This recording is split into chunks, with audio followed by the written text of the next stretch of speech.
He was reborn into a new world and doesn't even bother asking why. No destiny, no hero speech, just go with the flow. Then he realizes something's broken. Every single level costs only 1 EXP. Fishing? Level up. Hunting? Level up. Breathing? Probably level up. While others grind for years, he casually drifts through life, becoming unstoppable. This is what happens when the system breaks, and the chillest guy abuses it. Let's go. This story begins with the protagonist, Kazuma Nakamichi, being apologized to by a friend for forcing him to go with her. He'd been alone all this time, hadn't he? She thought maybe it would help him clear his head. The girl asked him if he was thirsty. She'd buy him some water. She ran out onto the crosswalk to run to the store, and MC saw a big truck rushing towards her. He yelled at her to be careful, but she didn't hear him. Then, without thinking, he ran after her. He managed to push her away, but was hit by a car. When the main character came to his senses, he tried to understand where he was. When he realized he was perched on a branch of a large tree, MC exclaimed in surprise, "Why is he here?" The protagonist asked in confusion. Had he just arrived in heaven, or was he not dead? Looking around, he muttered, "Anyway, I'm thirsty. Was there water anywhere around here?" Taking another closer look, he saw a river nearby. Jumping from the tree, he rushed towards it. Reaching the river, the protagonist greedily scooped up the water with his palms and heartily quenched his thirst. Afterwards, he laughed and exclaimed, "He's been reborn." Had he actually died, or was he alive? But the feeling of the water and the landscape, just like in life, remained unchanged. He didn't know where he was, but it seemed he was alive. Looking around again, he noticed a small building nearby. The MC was surprised. A hut in such a place? He cautiously approached it, peered inside, and asked if anyone was there. Complete silence answered. The protagonist went inside, listened, looked around, and said in confusion, "Is there no one there?" It seemed like it hadn't been used in a long time. There was a kitchen and a stove, but everything was covered in a thick layer of dust. Kazuma quietly said, "He begs the owner's forgiveness, of course, but please allow him to stay here for a while." In response, his stomach made a distinctive sound, signaling that he was hungry. He clenched his stomach and said, "Yes, he's hungry. If only there were food here." He decided to look around, and after a short while, he exclaimed, "There's a fishing rod here. Excellent. Strike while the iron is hot." The protagonist decided to go fishing. He ran to the river, found bait under some rocks, and cast his line. Kazuma exclaimed in surprise, "There's already a bite." He pulled a huge fish out of the river and exclaimed in delight, "Wow, he's got his first catch." Suddenly, he heard a sound.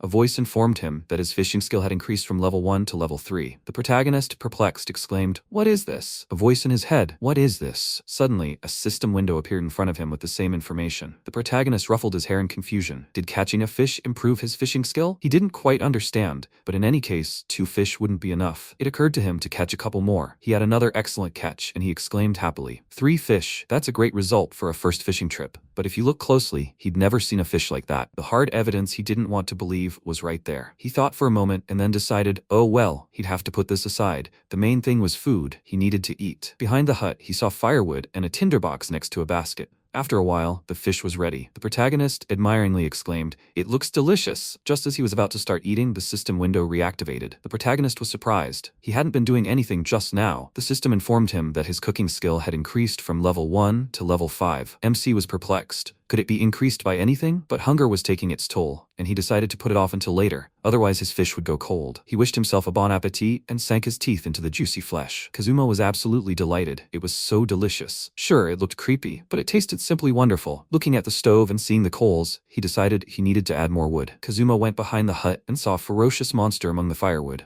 They looked at each other in bewilderment. Then the protagonist screamed in fear and fell to the ground. He didn't understand what it was. The wild boar let out such a roar that his ears popped. MC, terrified, realized that something was wrong. The monster was enraged. He needed something to defend himself from this boar. He grabbed the lid of a container nearby and held it out in front of him like a shield. The monster continued to let out a blood-curdling roar and began pushing its opponent aggressively. Kazuma cried out in panic. He's going to kill him. He has to win somehow. Otherwise, it's the end for him. Suddenly, he saw an axe on the floor and thought, this is it. Grabbing it, he wasn't sure if he could use it properly, but he had no choice. Waiting for the opportune moment when the opponent approached him, the protagonist leaped over the shield and delivered a crushing blow to the monster, plunging the axe straight into its head. As the boar fell dead, the protagonist muttered in confusion. He did it. His joy knew no bounds. At that moment, the system activated and informed him that he had gained an axe skill, along with strength, stamina, and health. The protagonist covered his ears and begged for it to be quiet. Catching his breath, MC noticed that at least he was in one piece. He could probably eat this monster too. It seemed food wouldn't be a problem for a while. A familiar feeling came over him. He hadn't felt it in a while. Kazuma said it was good that his social anxiety wasn't acting up. He was alone again. Returning to the hut, the protagonist noticed a strange fatigue had settled over him. He really needed a shower. Suddenly, he realized what was under the lid. That was a bath barrel, right? He'd seen that before. He'd fill that container with river water, heat it up, and take a bath. But first, he needed to gather firewood. While doing so, he heard the system's voice again, informing him of a level increase. The protagonist exclaimed in irritation. Again, how many levels can you level up? After this, he placed the barrel on a makeshift stove, carried water from the river, and lit a fire to heat the water. Exhaling, the protagonist said warily, in primitive life, even taking a bath is a big deal. Suddenly, he remembered the boar. If he left it like that, the meat would spoil. He needed to butcher it while the bath was heating up. While butchering the carcass, he said, he'll cook it deliciously. Again, the system informed him of the skinning skill. MC grumbled, yes, he got it. Now the skinning skill, yes. Having dealt with the meat, the protagonist placed it in a linen bag he found in the hut and immersed the whole thing in river water. The meat was supposed to last for a couple of days. The protagonist hadn't thought watching a survival video would be useful in such a place. Having finished this, he remembered the bath. Such a convenient thing as bath towels was missing here. He should inspect the hut, just in case. By the bed, he found a drawer containing a towel. His joy knew no bounds. He had a towel, smaller than a bath towel of course, but much better than nothing. There was a change of clothes right there, 2 sets of them. The protagonist was overjoyed at his find. It looked like medieval peasant clothing, but now was not the time to be picky. MC went outside and checked the water in the container. The makeshift bath was the perfect temperature. The protagonist couldn't wait any longer. He undressed and dove into the water. He simply enjoyed the soak. Then he thought about leveling up. It was just like in the games. So this wasn't Earth? What had happened to him? He shook his head from side to side, still confused, but he knew one thing for sure. The food was delicious, and the bath was pleasant. That meant he was alive. There was no point in thinking about it. He would survive in this world. He would do it. Starting tomorrow, he would explore the surrounding area. The next day, he set about his plan. Along the way, the protagonist collected a lot of mushrooms, which made him very happy. Suddenly, the wild boars appeared before him again. The protagonist exclaimed in surprise. There they were again. He defeated their comrade at the very beginning, and had been fighting them for a month now. They haven't learned at all, have they? No matter how hard they try, it's all useless. Do they understand? The monsters began to surround him, and the largest enemy stepped forward. MC scattered all the mushrooms and asked them in surprise, have they brought their leader this time? How huge he was. Fine, he'd just have to test his strength on him. The protagonist adjusted his grip on the axe handle. The enemy instantly picked him up and threw him into the air. The protagonist fell, thinking, wow, if he gets hit by a massive beast like that, it'll be the end for him. MC rushed to the tree with the vines and shouted to the enemies. He already knows their weak points. They react well to left and right movements, but they're very weak against attacks from above. With these words, Kazuma nimbly climbed the vines up the tree and delivered a crushing blow to the monster from above. He dispatched the boar with ease and jumped to the ground. The remaining monsters prepared to attack. The protagonist shouted indignantly at them. Now, do they understand? Let them not waste their lives in vain. He swung his axe and the remaining opponents scattered, fleeing the battle. The protagonist approached the fallen monster, touched it, and said, it's very large, though. The meat issue was solved for the time being. Suddenly, he heard someone crying for help, and he became wary. Was it coming from the forest?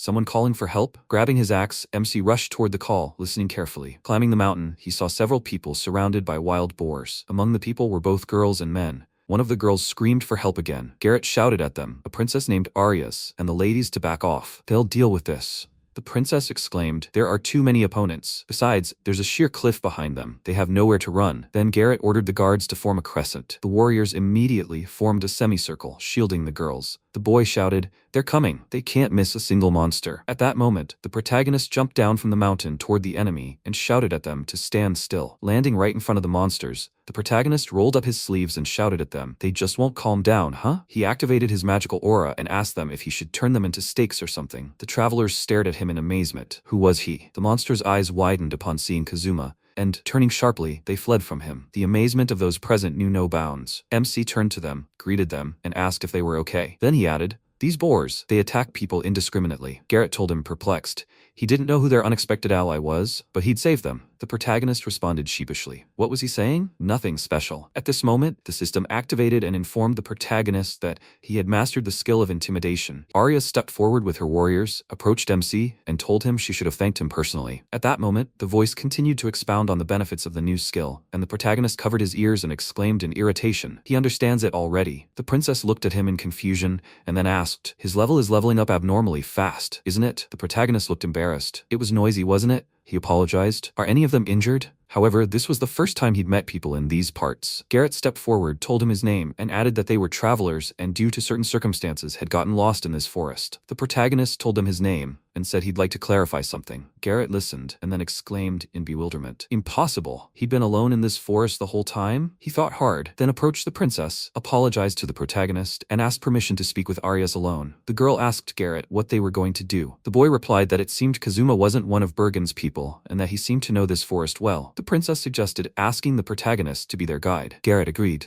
Arias added that, judging by the fact that he'd saved them earlier, at least he was a good person. Garrett replied that he'd try asking him. The boy called out to the protagonist, while the princess adjusted her hair, and the MC exclaimed in surprise, "Those earrings! If he looks closely, the necklace too." Arias explained it was a very rare stone called a grand ruby. The protagonist pulled out his amulet, which was made of the same stone, and exclaimed, "It's the same as his." The princess was perplexed. "It can't be," Garrett exclaimed in amazement. "Wow, a grand ruby so big. He'd never seen one like it before." The guy asked the protagonist, perplexed, "Where did he get it? Is he a member of some country's royal family, or something like that?" MC looked embarrassed, then laughed and innocently answered, "No, he made it himself." The setting was especially difficult. Garrett thought he was going crazy with surprise, and asked the protagonist again, "Did he make it himself?" He wasn't asking about the setting, but where did he get such a stone? Kazuma pointed in one direction and told him, "There's a place nearby that looks like a crevice in the rock. Beyond it lay the cave where he'd obtained the stone." Garrett exclaimed in surprise, "So that's where the grand ruby deposits are?" Kazuma answered, "Yes, indeed." He hadn't counted, but if you counted only the ones visible in the walls, there were probably about 1,000. Everyone present was dumbfounded by that number. The protagonist looked at them with a smile. Garrett had apologized to the MC beforehand for such a presumptuous request, but could he please take them there? Kazuma replied, "No problem. It was a bit far. He'd just get a torch from the hut and lead them there." After a while, everyone arrived at the grand ruby deposit. It was indeed a crevice in the rock. The protagonist said the entrance was here. Garrett peered into the crevice and said, "I see. The deposit is so deep in the forest. No wonder no one has discovered it yet." MC took a deep breath, exhaled, and made his way through the crevice without much difficulty. Garrett, however, was stuck. His companions gave him a push and then entered themselves. MC lit the cave with a torch and asked them if they were okay. It was slippery underfoot, so they should be careful. The protagonist stepped forward, then suddenly stopped, after which he asked the travelers to step back. Garrett asked him what had happened. Kazuma said, "There's a lizard up ahead." The guy exhaled and wondered why he was scaring them so much. It was just a lizard. He'd thought it was another rumble boar or something similar. Suddenly, a reptile of incredible size emerged from the darkness and let out a terrifying roar. Everyone's hair stood on end in terror. Garrett exclaimed, "It's him again. It's a doppelganger, a ferocious B-rank monster." The monster broke the rocks, widening the passage. Kazuma exclaimed in surprise at how big it was. Garrett ordered everyone to retreat. The protagonist looked at the reptile with interest and rushed to attack the enemy. Garrett shouted in horror, "It's impossible to defeat doppelganger alone." The lizard didn't expect this turn of events and roared even louder, flailing its limbs. The protagonist barely managed to stay on his feet. Garrett screamed in surprise and fear for Kazuma. The protagonist managed to do a somersault, severing one of the monster's limbs. Then he bounced off it, leaped up, and struck it from above. The enemy was finished. The lizard collapsed to the floor. Everyone present was in a state of shock from what they had just experienced. MC turned to them and said, as if nothing had happened, they only had a little while left. When the travelers recovered from the shock, they continued on, glancing sideways at the monster's body in horror. The protagonist, by the way, remarked that the lizard's meat was very tasty. They'd pick it up on the way back. Garrett stared at the protagonist's back in bewilderment, thinking, as if nothing had happened, a monster. Just who was this boy, really? Finally, Kazuma said, "They've arrived. It's here." The travelers were completely amazed. Stones glittered everywhere in the walls. MC, taking out a bag, said,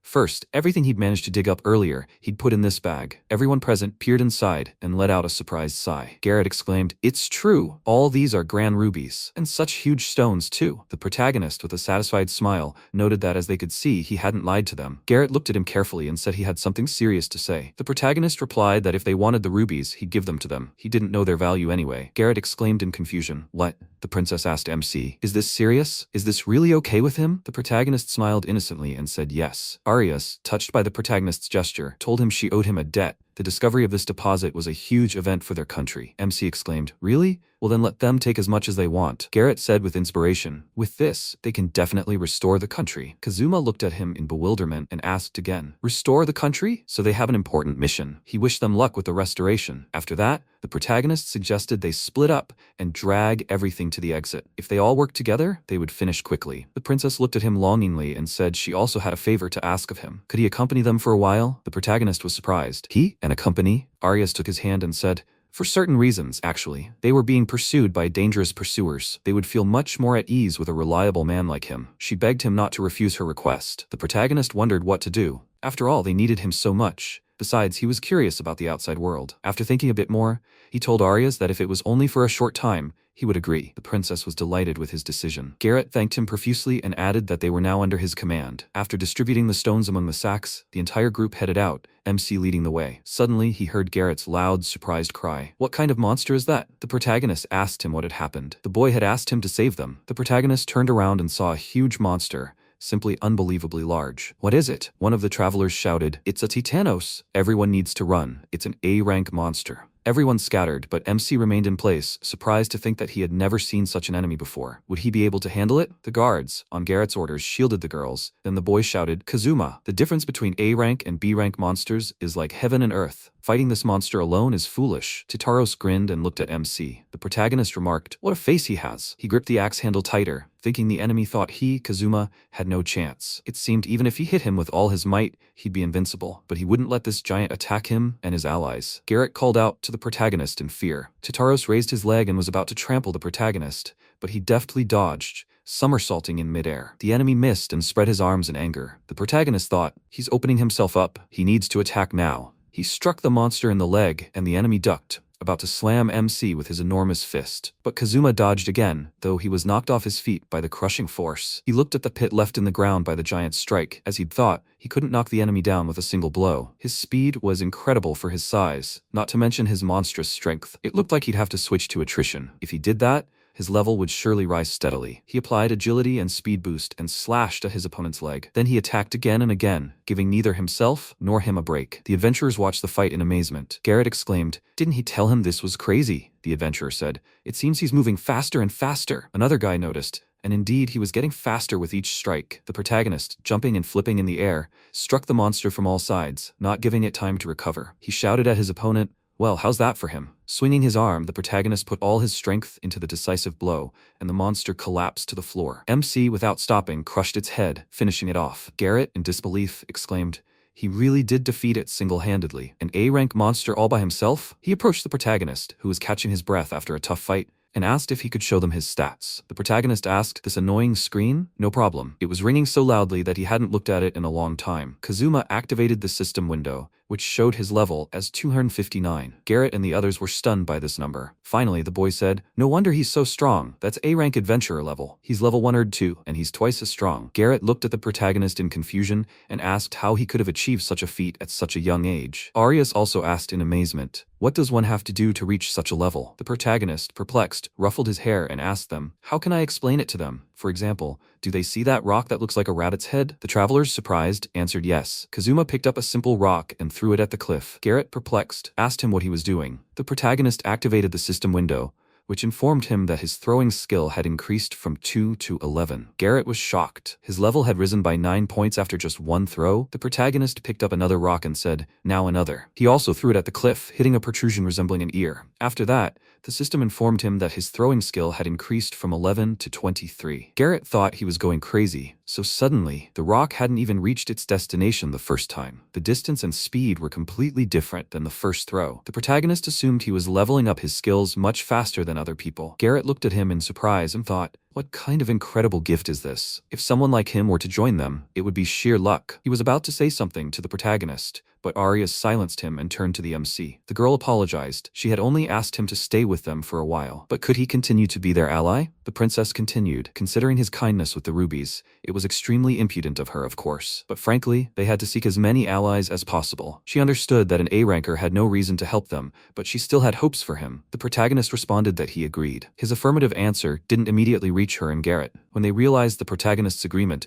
the boy asked him in surprise, "What did he just say?" The MC laughed good-naturedly at their reaction and repeated that he agreed. He added that if he truly could help, he would. Besides, he knows these places well, and he simply can't abandon them knowing that bad people are chasing them. Arias couldn't believe her luck. She asked him if he was really serious. Kazuma confirmed that he was, and added that he would do everything in his power to protect them. Garrett, overcome with emotion, bowed his head low before him, expressing his gratitude. The princess exclaimed, "They too are counting on his help." They smiled at each other like old acquaintances. The allies set out, The adventurer, recalling the protagonist's fight, told him that his movements were simply incredible. With one swing, left and right, the protagonist sheepishly replied, "Well, he was just trying to survive." MC swung his axe, and suddenly the handle broke. Everyone was surprised. The axe fell to the ground, and the protagonist bent over it, lamenting, how could it be that his brother broke? Garrett wisely noted Doppelganger and now Titanos. The battles were one after another. He must have reached his limit. The adventurer patted Kazuma on the back reassuringly and said, "It's time for him to do this." Garrett was about to say something, but the princess interrupted him, saying, "It's all right. The protagonist had helped them before, and they would need his help in the future." The boy answered, "That's true, but why not give him his weapon then?" Arya said, "The protagonist is currently the highest level among them." She wouldn't even mention his combat prowess. They now had a chance to increase their attack power, at least slightly. Wasn't that the optimal solution for their group? Garrett remained thoughtfully silent. The princess called out to him and remarked, "Or did he think they could continue on their way without Kazuma?" The head of the guard said, "If that's the case, then they must do everything in their power." Arya said with a smile that it would be informal, but they needed to prepare. Garrett wanted to clarify something with her, but she told him he understood everything correctly. MC, meanwhile, was trying to connect the half pieces of his weapon. The princess asked him to stand like that for a moment. All the guilds lined up in a row. The protagonist looked at them in surprise and asked what they were doing. Arias, holding a sword in her hands, placed the tip on Kazuma's shoulder and said, "This will be over soon. Let him forgive them for dragging him into all this, but from now on, please, let him continue to help them." All the travelers looked serious. The protagonist answered her, "Yes, he will try." Arias handed him the sword and proclaimed that it may not replace his axe, but this sword, they will give it to him. Kazuma, taking the sword and examining it, asked them in surprise, "Are they sure about this?" Drawing his weapon from its sheath, he exclaimed in delight, "Amazing, it's really shiny." One of the warriors handed him a set of adventurer's gear, saying it was ordinary equipment, but still, let him take it. MC was delighted. "And the armor too? Thank them so much." The princess said sheepishly, "It's nothing. This wouldn't even partially cover the debt for the grand rubies." She turned to her warriors and asked them to help the protagonist don the gear. When everything was ready, Kazuma jumped up in delight, noticing how light the armor was. Now he couldn't even fear an A-rank monster. Arias laughed softly and told him, "Please, let him try." The protagonist promised her he would do his best. The team set off again. After some time, the ally who was walking ahead reported to his allies that a city was in sight ahead. The adventurer exclaimed, "It's Maurice's city. How long they've been walking. Finally, they'll get to eat some normal food." Garrett noted that they would eat their fill at the restaurant. The protagonist looked anxiously at his allies and the city's skyline. He said, "So there are restaurants here too." The travelers were delighted at the upcoming stop. Garrett warned everyone not to relax. They didn't know where the enemy might be waiting. The warriors immediately became serious and replied that they understood him. The princess asked Garrett what their next plan was. He attracted the warriors' attention and said they would buy a carriage and horses in the city. The young man turned to the protagonist and added that he would act as the carriage's guard and ride with the ladies. The protagonist looked embarrassed but replied that he understood. Garrett continued, saying that after that they would get clothes for disguises. Except for Kazuma, whose identity was unknown, they would pretend to be merchants from the Burn Company of the neighboring kingdom of Ordana. Arias remarked, "Well, that's a brilliant plan.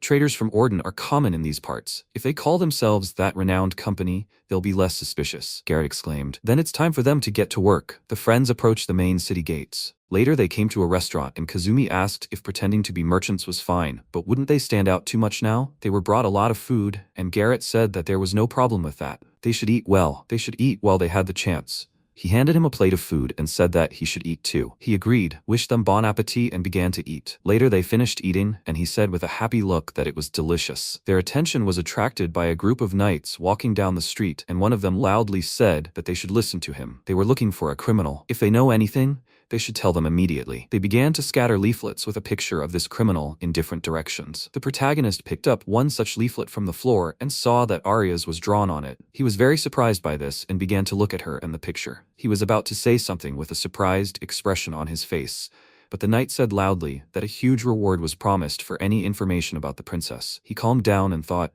so that's how it is, so she is a princess. His promise, he must protect the princess. Garrett got up from the table, called him and said that they needed to leave through the back door. They should all hurry. They all agreed, and immediately went to the cart. When they had everything prepared and were about to leave, knights blocked their way, and one of them loudly said that they should stop. Surprisingly, a whole cart and horses. "Where are they going with such a large detachment?" He said in a calm tone that they had finished their business in this city and were returning to their native Ordana. They were from the Burn Trading Company. The knight said that he was from that same famous company. Was the business successful? He agreed, and said that they managed to purchase a lot of Gagel fabrics. If he wishes, he can take one. One of them brought the knight this fabric. He looked at it and said with surprise that the quality was excellent. They must be tired from the long journey. they should take care of themselves on the way back. He bowed and said that he thanked him for his concern. Everyone calmed down because of this, and the cart began to leave, making a loud creaking sound. This immediately attracted the knight's attention, and he loudly said that they should stop. This made them tense, and Garrett asked if there were any problems. The knight asked with a smirk. He said that they were carrying gaggle fabrics, right? Having received a positive answer,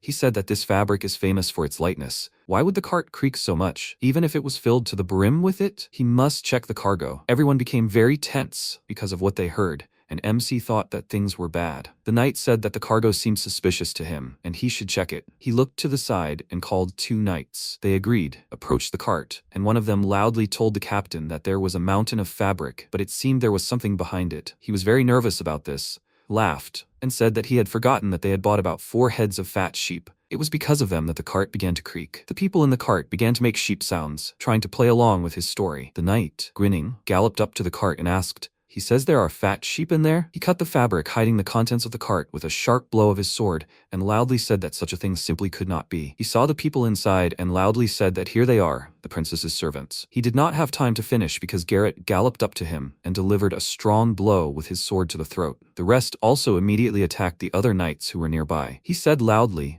that they needed to break out of the city. They would go straight ahead. The others agreed with him, and Kazumi was shocked by this and said that the man had died. Arias called him and asked if he was okay. His face was completely pale. He agreed, fell to the floor, clutched his head and wondered what that was. He heard a voice that said that there was no need to worry. He was a transcendent. He wondered what that voice was, where it came from, and whose voice it was. She was worried about him and asked if he was definitely okay. An unknown voice said that it would come to him someday. He continued to clutch his head and wondered what that was even supposed to mean. He didn't understand anything. She continued to call him loudly and ask if he was okay. When it ended, he sat up and said that he was okay. What had happened haunted him, and Garrett said loudly that they would break through the gates. He had to take care of the princess. They quickly reached the gate, where a knight stood, loudly ordering them to stop and saying that this was their last warning. They broke through the guards together and continued to ride. Knights on horseback galloped after them, loudly declaring that they couldn't let them escape. The travelers fought off their attack and continued to gallop towards the exit. They managed to escape the city at the last moment. Arias looked at this and joyfully said that they had broken through the gate. Garrett, with a serious expression on his face, loudly said that she should hide. They would catch up with them very soon. A detachment of knights indeed galloped after them, and one of them loudly said that they couldn't think that they would be able to escape on a cart. The traveler called him and said that he apologized for dragging him into this. He relied on him to protect the princess.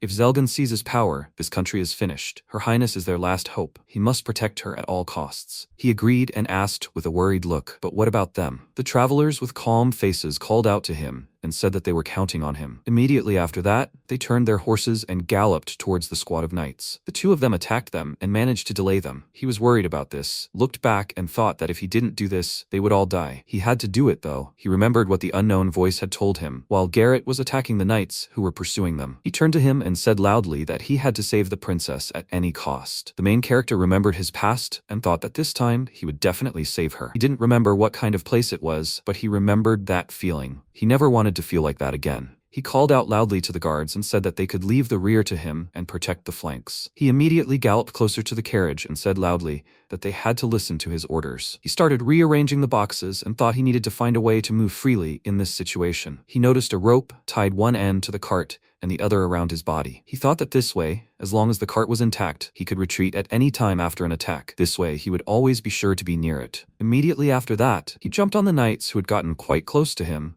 and killed them with his sword. Using the rope, he returned to the cart, pushed off, and killed another knight with his sword. Garrett was surprised by his tactics and loudly said that he had never seen such a way of fighting. One of the knights loudly asked why he was still alive. The archer should shoot at him. MC, using the rope, flew back to the cart, saw arrows flying at him, began to deflect them with his sword, and loudly said that things were bad. He became worried when he heard a woman's scream from the cart. Arias said that Malua had been hit in the leg by an arrow. The wound is not fatal, but everything will be fine. She will heal her wound. He looked at it in amazement and said that magic is the reality of another world. He noticed that arrows were flying at the cart again and thought that now was not the time to think about it. He needed to do something about these archers. He jumped back into the cart, noticed another coil of rope, and had an idea. He jumped on a knight who got close enough, kicked him, and stole his horse. He tied the rope to the horse and galloped towards the other knights who were galloping towards him. He attacked several knights with his feet, wrapped the rope around them, and jumped onto another horse. He galloped back to the travelers and the knight's horses got tangled in this rope and began to fall. Garrett looked at this and said loudly in amazement that this was incredible horsemanship, as if man and horse were one. Where did he learn to ride like that? Kazumi called out to him loudly and said they should ride to the valley ahead. It was narrow, and the enemies wouldn't be able to attack all at once. He agreed, and he continued to fend off the knight's attacks. One of them continued to follow them and said that it was interesting. They were only getting in the way. Let them retreat. He would go out himself. They galloped into the valley, and he continued to fend off the knights who insulted him. He threw the knights in different directions, and their captain threw them away with his spear. He looked ahead with a grin and said that he was quite good. The protagonist was shocked by what was happening and asked, "He's attacking his own comrades? What's wrong with this guy?" He continued to catch up with him with a wide grin, called him an insolent newbie, and said that he would train him. He turned to him and said loudly in a displeased voice that he shouldn't get cocky. He's a vile freak who doesn't even spare his comrades. One more thing, he's disgusting. The captain, looking displeased, attacked him with his spear and loudly told him to shut up. He began to dodge his attacks with all his might and thought that he not only knew how to talk but was incredibly skilled with a spear. He continued to parry the blows with a tense face. The captain laughed loudly and said that his face had become more interesting. Parrying the blow of his A-rank spear, that's impressive. Even better, it will be more enjoyable to torment him. He tried to attack him with a sword, failed, and thought that this is why he is so strong. However, if he is of the same rank as those giants, then he should be able to handle him. The captain chuckled and asked, did his face show that he still hoped to do something? He was already doomed. Did he want to know why? It was because he was using it. He screamed, and the knight galloped up to him and exchanged spears with him. As soon as he took it, he spun it with one hand and pointed it at his opponent. MC looked at it in surprise and wondered what kind of spear it was. And then there was this thing that looked like black fog. The captain noticed his reaction and asked, so he could see the spear's aura? He asked, does he mean this black smoke? The captain swung his spear and said that the dead man didn't need to know that. However, armed with the sacred relic, the Azure Dragon Spear, he was now several levels stronger than before. He began to transform this black energy into snakes and used the skill Black Hurricane of Destruction. He looked at this with a surprised expression and wondered, did snakes emerge from the black fog? He saw a spear blade emerge from the throat of a snake approaching him. At the last moment, he managed to dodge this attack, and the snake disappeared. He again used the Black Hurricane of Destruction skill, and began to attack him with a spear. He was wounded by this attack, and dropped his sword. The captain, with a mad expression on his face, began to laugh loudly and said that this was the end for him. He was surprised when he realized that he could not take his spear back, and Kazumi said that whether it was an artifact or something else, he did not care. As long as he holds it, he is in his power. The captain was a little surprised by this, and loudly said that these were pathetic tricks. He managed to dodge his attack at the last moment. However, the true horror of the Black Decay was yet to come. He loudly said that he could not even hope that he would let him go. His vision blurred. He looked at him with a wide smile and said loudly that now he would know the true fear of the Black Decay. It was poison, and the spear was just a trap with a poison system he invented built into it. Even if it was an artifact 3 times over, there was no point if the weapon couldn't be used. He must slowly suffer in the clutches of this slow-acting poison until he died. He was able to recover from the poison's effects, and said that it was nothing more than a waste of treasure. He felt sorry for the spear that such a coward was using. He would never lose to such a worthless person. The captain was surprised by this, and said loudly that this couldn't be true. Where did he get such strength from? The poison should have definitely worked. He screamed loudly and started to lift the spear. The captain was very surprised by this and asked loudly, what was wrong with this guy? He continued to hold on to his spear and asked loudly, did he lift it along with the spear? This is beyond human strength. He swung his spear and said loudly that he might not even think about handling this now. He threw the captain to the ground with all his might, and he fell to the ground with a surprised expression on his face. He stopped his horse and asked loudly how he felt about it. He was breathing heavily from fatigue, and the captain stood up and said loudly that he might not think this was a victory, because his poison was an ancient Kodoku, so he should prepare to writhe in agony and die. The protagonist asked if this was what he was going to train him with. He galloped on, and the captain pointed at him and said loudly that someone should at least take the Azure Dragon Spear from him. They might not even think about stealing it, okay? He was suffering from the poison and thought that he needed to retreat, but the poison was spreading. He began coughing up blood and worried about the others. He looked ahead and thought that if this continued, they would reach an open road, and the cart would be fired upon from all sides. He had an idea, but at that moment his allies called out to him loudly. He jumped off his horse in front of the valley exit and said loudly that he would become bait for the enemies. The rest should continue moving forward. They need not worry. He would definitely catch up with them. He stood in the passage and looked with a serious expression at the knights, who were quickly approaching him. Arias was very worried about this and said loudly that this could not be. Garrett loudly called out to Her Highness and said that he asked her to hide. This gentleman valued their future more than his own. he became their shield. They must not let his actions be in vain. Breaking through from here and safely arriving in the kingdom of Orden, where his aunt was married, was their duty. She scratched the cart with her nails and said loudly that he was left alone to delay the pursuers. Now, they proposed to abandon him. The people in the cart began to drag her inside, and he said that if her highness was captured, the people of Aldebaran would be trampled, and the women would be turned into slaves. This time they must retreat. She wanted to object, but began to cry and loudly called MC by name. She slammed her hands on the floor and said that she could not protect even her companions, let alone the people. What kind of royalty, what kind of princess is she? She was terrified of her own powerlessness and so bitter. He said that he perfectly understood her suffering, but these feelings would only make sense when they got out of this situation. With tears on her face, she called him, and he said that they would not spare their lives for the revival of the country. When the hour of revival comes, their state will become even stronger, because it will be ruled by a princess who cares so much for her people. She was able to calm down, wiped away her tears, and said that since things have taken this turn, they must reach the kingdom of Ordon at all costs. He agreed, and said that for the sake of this gentleman, who sacrificed himself. He didn't have time to finish, because Kazumi asked what had already happened to him. Everyone was very surprised when they heard his voice and turned to him. They called out to him loudly, and Arya said loudly that she was very glad that he was safe. Garrett was shocked by what had happened, and loudly asked how he was able to survive after such severe wounds. He caught up with him and said that at first he felt dizzy and nauseous. It was quite difficult, but during the battle, he gradually felt better. He looked at him with a puzzled expression and asked what this meant. He looked at him and asked with a carefree look. Maybe he was just used to it? He couldn't believe what he heard, and the protagonist showed his hand and said that he could see for himself. Arya's called him loudly. They both looked at her and became worried when they saw that she jumped out of the carriage. He was able to catch her in his arms in mid-air, and she mounted his horse. She began to cry and loudly asked what kind of person he was, and how could this even happen. After that, he got into the carriage.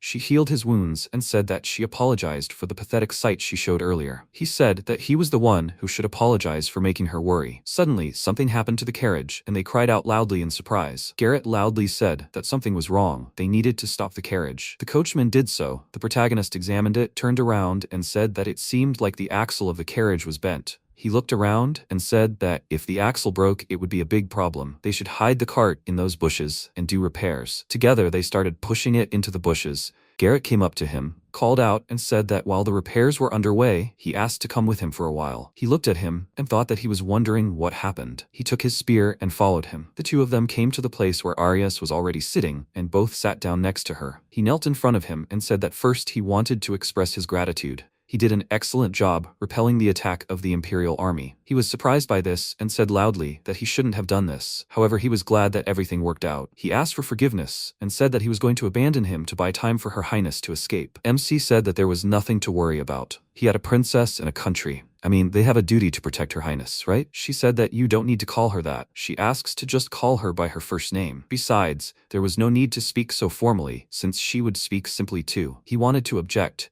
but Garrett smiled and said that such was Her Highness's order. He relaxed because of this and called her by her name. She said that, however, she also needed to apologize to him for something. He was a little confused by this and asked what she wanted to apologize for. Arias said that she had hidden her true identity from him and was asking for forgiveness for that. He said that she was a princess, so it seemed quite logical. She thanked him and said that he was really very kind. She asked to let her introduce herself again. She is the first princess of the kingdom of Aldebaran, Arias Som Alexandros. He was surprised by what he heard and thought that what a majestic name it was, although it is befitting of a princess. He also introduced himself, and she asked, Kazumi, is that his last name? He denied it and said that it was his name. He understood that in this world, it was better to say the first name before the last name. This surprised them a little, and he was embarrassed by what he said and thought that she was honest with him. He asked them to listen to him and said that in fact he came from another world. They looked at him intently, and she asked, so there is another world? He agreed and said that he was sent to this world from there. He wants to say that someone did this? He agreed and said that he thought the probability of this was high, and that he didn't end up here by accident. Perhaps he was called to this world by someone's will. He began to remember the past and thought that if we talk about clues,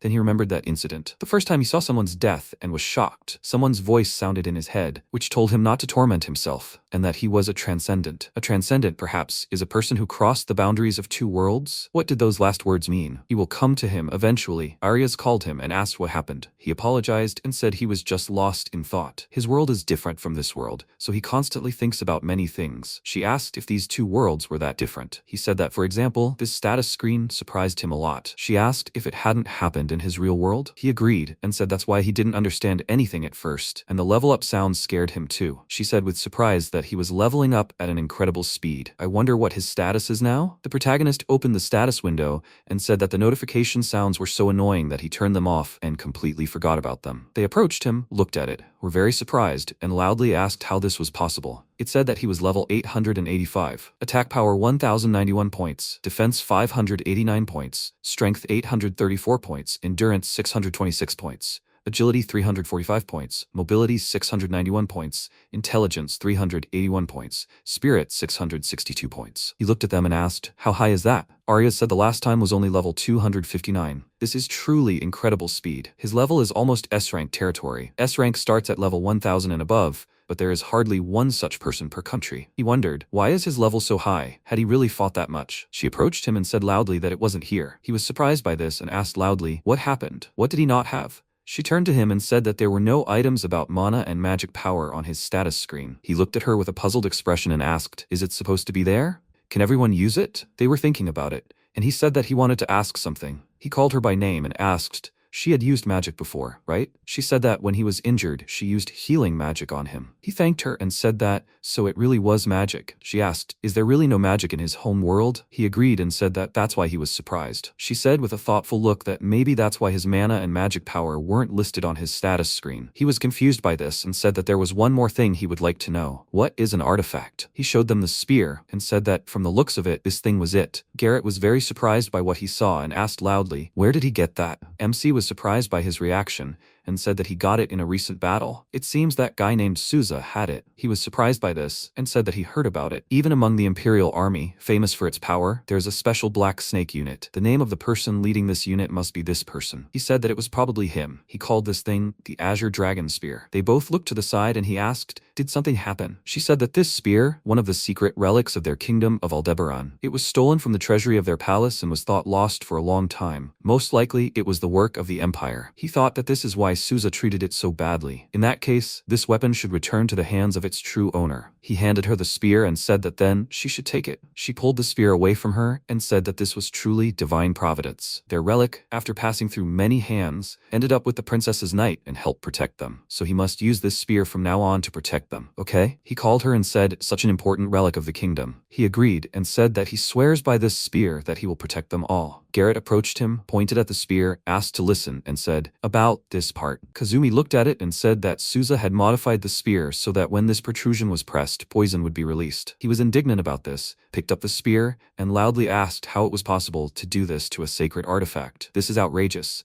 It is simply glued on with glue. He suggests removing it immediately and cleaning the spear. He was confused by what was happening and said that in any case, you can't try so rudely. There's poison there, so he needs to be careful. He noticed Arya standing nearby with a worried look, called her over, and asked what happened. She said that, judging by his story, they were fighting the Black Snake Squad. If so, then they were sent in pursuit. Garrett calmed down, turned to her, and said with surprise that this was the Greenwald Legion, the strongest in the Empire. The protagonist asked, are they that strong? He agreed and said that even among neighboring countries, they were certainly the strongest. Even during the invasion of their country, he heard that this legion had easily destroyed their army. It was very painful for him to remember this, and she said that she almost forgot to tell him about the artifacts. According to legend, they were created by the gods for fun. Most of them are believed to be weapons or armor. The Azure Dragon Spear is a prime example. He wondered if they really exist in this world. Something else is more important now. He called her and asked, by the way, if he could ask about the kingdom of Aldebaran. She agreed and he asked, the kingdom was suddenly attacked by the Belgan Empire, right? She agreed and said that she remembered at dawn, 3 days before meeting him, they suddenly crossed the border and invaded. The Belgan Empire is a military power. Their homeland fell instantly due to a sudden large-scale attack. He said that he was embarrassed to ask. However, what about the king of their country, her father? She said that His Majesty the King was killed. Her Majesty the Queen too, her brother, who was the crown prince, was also killed. He said that he offered his condolences. She looked up and said that she wondered if her brother was okay. He asked, didn't her brother die? She said that besides His Highness the Crown Prince, there was another person, whom she called brother. A cousin,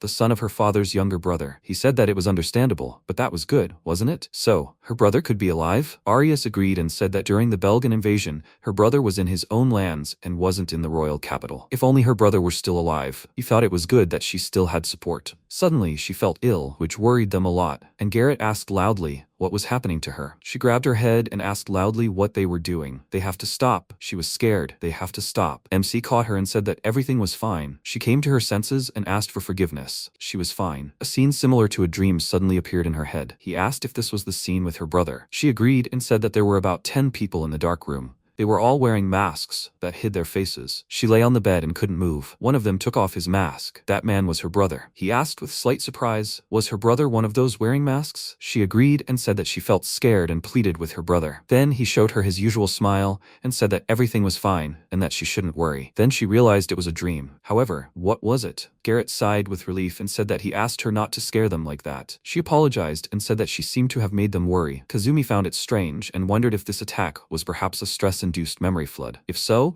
was there a chance that it really happened? She approached him and asked if he wanted to try magic. He was surprised by what he heard and asked, "Did she say magic?" She took his hands and said that she had calmed down a bit and thought that she could teach him if he wanted. Right now, his status screen didn't show mana points or magic power, but that seemed to be because he hadn't touched magic yet. So would he like to give it a try? Garrett, looking excited, said that was a great idea. He already had terrifying strength, but if he added magic power to that, he would be unmatched. He was a little confused by this and thought that it seemed he had to try. He said that then he was asking to be taught magic. Arias, with a happy expression, said that he could leave it to her. As for magic, she was better at it than him or anyone else. He said with a proud look that it would be useful to learn magnificent magic directly from Her Highness. Most of them, knights, specialize in physical attacks. He understood this and asked where to start. She said that he should light a fire in his heart. He should close his eyes and imagine that he is surrounded by darkness. He did what she said and lit a candle in this dark space. She said that he should slowly open his eyes, holding this image. He should open his palms and turn them upward, as if trying to scoop up water and drink. Finally, he should imagine lighting a fire in his palm. He should materialize a magical flame. He tried to do this, looked at his palms and asked, did it not work? She looked at him and said that his concentration was amazing. However, could he show her the status screen again? There might be some clue there. He did it, and she said that he had an amazing status screen. A person with such status at his age seems to be impossible to find in the whole world. The levels of various skills are simply incredible. She noticed something and asked loudly what it meant. Garrett approached him and asked Her Highness what happened. She pointed her finger at the status screen and said that he should look at the experience graph. He came closer, looked at it, and asked loudly, "What is this?" She agreed and said that the required experience to level up and all skills is equal to 1. He looked at the protagonist and said that this means that only 1 experience point is needed for the next level up. No matter how advanced the skill, no matter how high the level, that's why his level is so high. He was surprised by what he heard and thought, exactly, now I understand what the matter is. That's why even during the battle, the levels were increasing. In ordinary RPGs, the required experience increases over time, but if 1 experience point is enough for everything, then you can level up infinitely quickly. However, even though he was happy, where did he get such an ability? She looked at him and asked how many more times he was going to surprise them. He said in a confused tone that he didn't do it on purpose. She said that of course, after all, he was a human thrown into this world. He wondered why he was in this world. Why did he have such an incredible ability? Or was he forced to? She bowed, asked for forgiveness, and said that she had dragged him, who had nothing to do with this world, into the war with Belgan. He was confused by this and said that she should not worry about it. He did not really understand, but it seemed like it was fate. She said that she was sincerely grateful. If not for him, they would no longer be in this world. Grand and Reuben too. Thanks to this, they will have enough funds to restore the kingdom. He became embarrassed by this and said that it was still located on the territory of the kingdom of Aldebaran. She was about to agree, but refused and said that since the deposit had not yet been discovered, therefore by right, he could take it all for himself. However, he happily offered it to them. He began to get nervous about this and asked, by the way, they are heading to the kingdom of Ordon, right? She agreed, and he asked what kind of relationship this kingdom had with the kingdom of Aldebaran. She said that her aunt, the younger sister of the late king, married the king of Ordon. He asked if they were on good terms. She agreed with a happy expression and said that when she was little, her aunt loved her very much. He said that then they could rest easy. She agreed and said that if they managed to escape to the kingdom of Ordon, her aunt would surely help them. He heard the clatter of hooves, grabbed a spear, and Garrett asked, "Is this true?" He didn't hear anything. They started looking around. MC closed his eyes and thought that the number was greater than that cavalry unit. Besides, this speed and coordination. He said with a serious expression that they should all get ready to hide. This was probably the Imperial army. They were surprised by what they heard, and Garrett loudly called the guards and said that they should immediately begin camouflaging the carriage. They started doing this, and Kazumi said that everyone should go to a place invisible from the road. He took Arias by the hand, led her along, and said that they all should hide. He thought that escaping in the current situation was impossible. Now they could only wait. After that, he thought that they had somehow hidden, but the number of enemies was frightening. He closed his eyes again, felt the approaching army, and thought that this army was much larger than before. If they were found, then that would be the end. He looked at her and thought that in that case, he would simply protect them. The knights reached the place where they were hiding and said that they should not have gone far yet. They should continue moving along the road. They started to leave, and he thought that the clatter of hooves was fading. They were lucky. Excellent. If this group of horses gets through. Unexpectedly for them, the axle they were repairing wobbled and made a loud creaking sound. He peered out from behind a bush and wondered if the soldiers in the rear noticed it. They heard the sound, turned around, and drew their weapons. He immediately hid back in the bushes, thinking they must have heard it after all. The knights began to examine the area and said loudly that the sound was somewhere here and that they should begin searching. The protagonist wondered what to do. Even if they suppressed them here, if they managed to give a signal, the entire army would return. Suddenly, he heard a voice say that he should not be afraid because he was a transcendent. He found himself in a dark space and asked who he really was. The voice said that even if an entire army united against him, they were not his enemies. Even if his enemy was an entire country, sooner or later they would meet. He came to his senses and wondered what that was. He took a spear and thought that he could handle it because he had defeated any opponents before. He peered out from behind a bush and said that he would go, and in the meantime, they should run through the forest path. Garrett grabbed his hand, refused, and said that if they were to fight, they should all fight together. The others agreed, and he quietly said that he appreciated their intentions, but he could handle this alone. The knights found a cart, and he ran toward them and said that they should escape from here. He quickly ran up to them and killed the first one with a thrust of his spear. Another knight tried to attack him, but he blocked this attack. Immediately after that, he ran on and defeated the knights with quick blows, defeating the nearest knights. One of the knights blew a loud whistle to signal the others. He looked to the side, saw that Arya's and the others were running away, and thought that now he could swing his spear to his heart's content. He ran toward the knights and quickly defeated them with his spear. He came out onto the road and saw a crowd of knights approaching him. Souza saw him and, in a very surprised tone, loudly asked why he was still alive. MC looked at him and calmly said that he also survived. He asked loudly, "Does he think he's so great? He'll die so easily? He better tell me why he survived the ancient Kodoku poisoning." He said that he woke up and simply neutralized the poison. He couldn't believe it and asked loudly in a dissatisfied tone, how could he neutralize it? He saw the spear in his hand and said loudly that of course he had his Azure Dragon spear. If he gave it back now, he would regret it. He said that of course he wouldn't give it back. He became very angry about this, jumped off his horse, and said that he would kill him and take back the Azure Dragon's spear. He had been fighting with this spear from the very beginning. He took a fighting stance and said with a smile that this time it would be like this. In the end,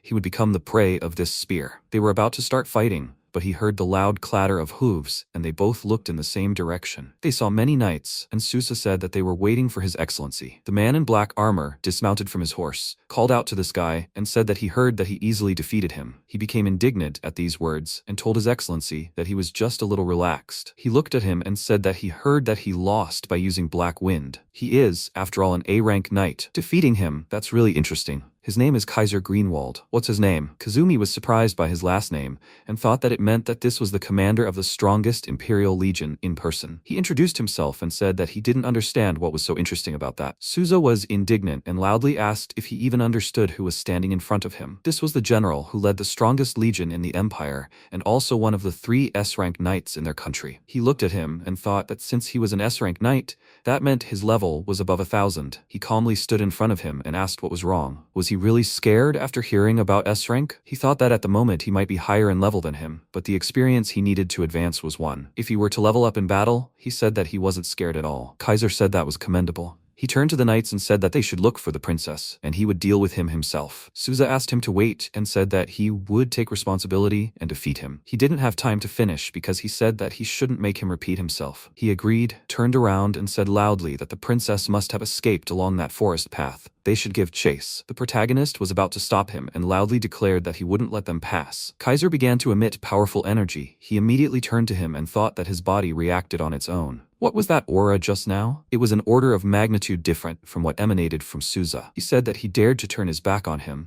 and yet he was interesting. He began to worry and thought that to get to Arius, he would first have to deal with this. Also, it seemed that his sword was not an ordinary weapon. In any case, he needed to survive the first strike of his sword. If he managed to do so, he would surely level up. Kaiser asked, despite his overconfidence, he decided to go on the defensive? He swung his sword and ran towards him very quickly. He was very surprised by his speed, blocked the blow, and with a surprised expression expression, thought that this could not be. This was the first time he had encountered such a rebuff. He tried with all his might to block his sword strike and was surprised by its terrifying power. He was thrown aside, but he remained on his feet, and he looked at him and said that it was not bad. He was the first person in a long time who was able to stop his sword. It seems he can entertain him. MC looked at him with a worried look and thought that he somehow withstood the first blow, but after just one blow, he already felt like the muscles of his entire body were torn to shreds. Is this the power of rank S, level 1000 and above? His current level is 885. Will he have time to level up? Kaiser looked at him, standing still, and asked what happened. He ran up to him and started throwing many quick strikes and asked,